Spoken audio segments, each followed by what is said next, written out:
Kakain ng Gerber si Julian. Oops! No! Ayan, natapos. Ay, ang takaw.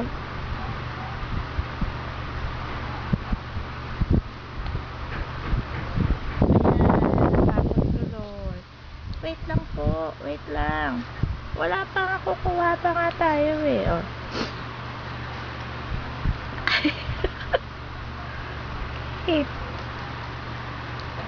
Nako, Mima, padala ka ng maraming Gerber. Gusto ni Julian.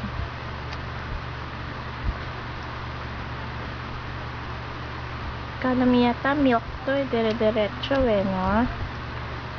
Wow. Julian. Hi. Hi, Julian.